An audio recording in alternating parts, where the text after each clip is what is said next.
So what we're going to do in this video is take a look at another data set and see how we can use a regression line and also when we shouldn't use our regression line. All right, it's going to be that simple. Let's go ahead and dive right in. So I'm given a random sample of 12 students. Taken to see that there's a linear relationship between height in centimeters and shoe size in Y. The data collected is below. Okay, so I want to plot the points on a scatter diagram. I'll go ahead and do that in my TI N-Spire. At least I'll have the app. You'll have the calculator. Okay, Y is appropriate. Find the regression line Y on X. Estimate the shoe size of 163. Explain why it's not reliable to do a shoe size estimate for a student who's 150 centimeters tall. So what I'm going to do is I'm going to go ahead and go over to my calculator. So I have the height X and the shoe Y. Everything is listed. If you need to go ahead and do that in your calculator, go ahead and pause and put it in. So what I'm going to do now is I'm going to go ahead and create my scatter diagram.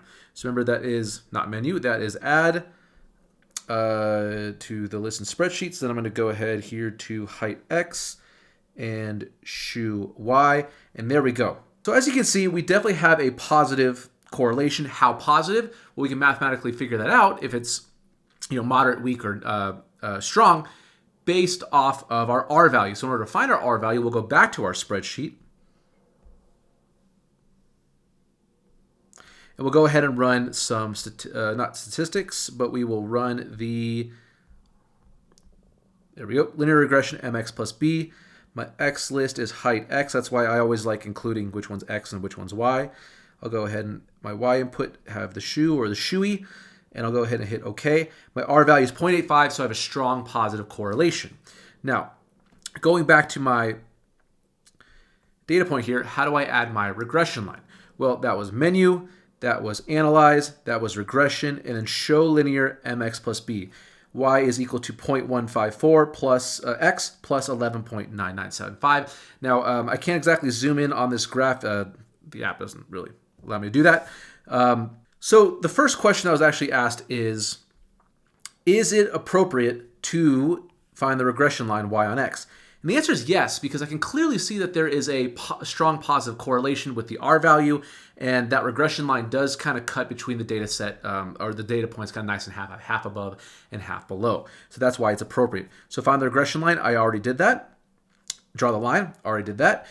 So now let's estimate the shoe size of a student who is 163 centimeters tall and explain why this is a valid process.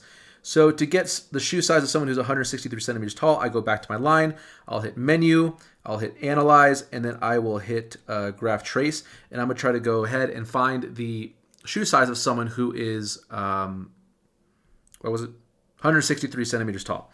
So if I just keep hitting the up button, I finally got to the point where I'm at 162.9, 163, and like I said, my output is about 37.1, 37.1. So I would say that my shoe size would be 37, okay? So that means that if someone was 163 centimeters tall, I can kind of sort of estimate that their predicted shoe size or their estimated shoe size would be 37.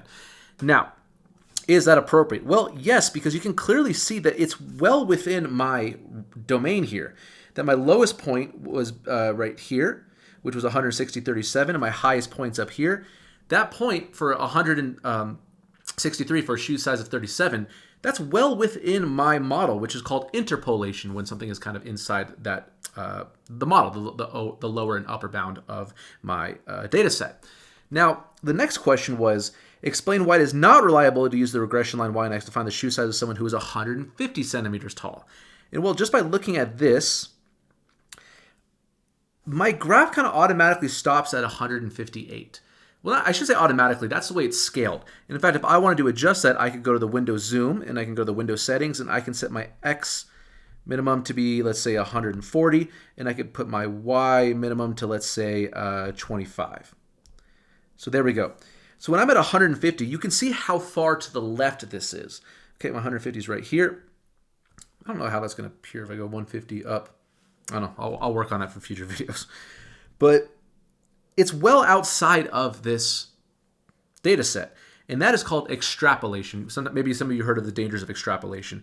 But basically, if you're using a model like this to go well outside of your data set, it's not considered reliable. That is called extrapolation. So if If I wanted to explain why it's not reliable to use the regression line, well, next estimate the shoe size of a student who's 150 centimeters tall, I would go ahead and say, hey, you know what? 150 centimeters, my model does not account for that because I can already see that my minimum here is 160 and my maximum is 187. 150 is outside of that domain. So I'm going to go ahead and say, hey, you know what? It's not reliable because that is extrapolation because it's outside of that domain. All right. So I hope that shed a little bit of light into what interpolation, extrapolation are. Interpolation is inside of the model. Extrapolation is kind of, well, extrapolating it, kind of going too far outside of the point where it's unreliable, and also how to put this data back in, get your list and spreadsheet figured out, get your R value, and also how to plot the scatter graph as well as the regression line. Hope that helped, and I'll see you all in the next video.